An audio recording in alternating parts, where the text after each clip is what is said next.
Repent, be better. An American Heritage of Freedom, based on the talk by Elder Ezra Taft Benson. In October of 1961, the world felt incredibly small and incredibly dangerous. The Cold War was at its height. Thermonuclear destruction was no longer science fiction, it was a daily headline. But when Ezra Taft Benson stood at the pulpit, he didn't talk about military strategy. He talked about theology. Specifically, the theology of freedom. He wanted to talk about the American heritage, not as a matter of national pride, but as a deliberate plan of God. Benson laid out a sequence of 14 distinct points, a divine timeline of how God raised up the first free people in modern times. The continent was deliberately kept hidden until the old world's empires were broken. Columbus was inspired, the settlers were guided, the Revolutionary War was won against impossible odds. And then came the Constitution. Benson quoted the Doctrine and Covenants. I established the Constitution of this land by the hands of wise men whom I raised up unto this very purpose. Think about what that means. The American Constitution is not just a clever political document, it is a revelation. Its purpose was simple, to eliminate bondage and protect the moral agency of all flesh, because God created all men free. And that agency is precisely what is under attack. Here is the core of Benson's message. The fight we are in is not a new one. It is a continuation of the war in heaven. In that premortal council, Lucifer proposed a plan. It was simple and it was tempting. He offered absolute security. He guaranteed that no one would be lost. But the price was our agency. Benson argues that socialistic communism is the earthly image of that ancient plan. It is a wolf in sheep's clothing. It promises government-guaranteed security.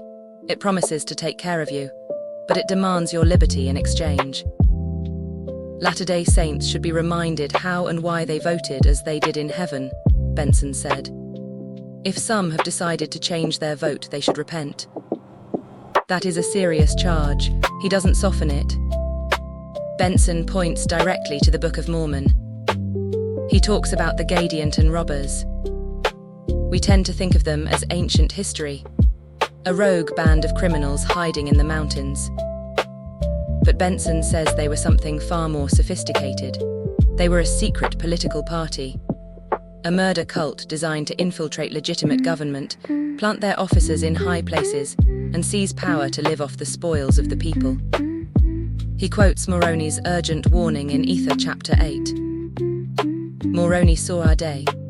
He saw a great, worldwide secret combination rise up among the Gentiles to overthrow the freedom of all lands, nations, and countries. Moroni's warning is not abstract. Wherefore, the Lord commandeth you, when ye shall see these things come among you, that ye shall awake to a sense of your awful situation. Benson's point is plain, we are seeing it, but are we awake? The danger, Benson warns, is not just a foreign invasion. It is creeping socialism at home. Centralized control, paternalism, the slow erosion of free enterprise in the name of public welfare.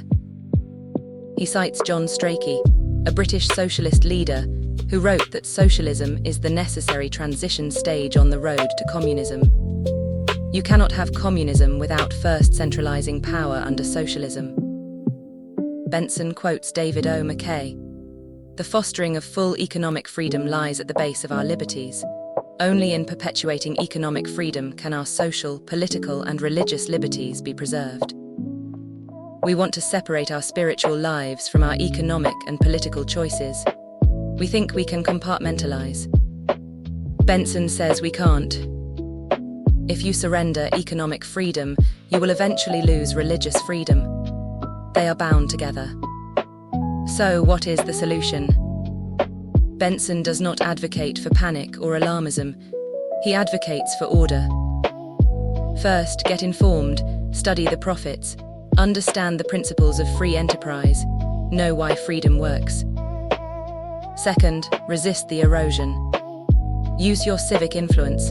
Speak up clearly and persuasively, avoiding name-calling, but pointing out how specific policies actively weaken freedom. But third, and most importantly, set your own house in order. His list is incredibly practical.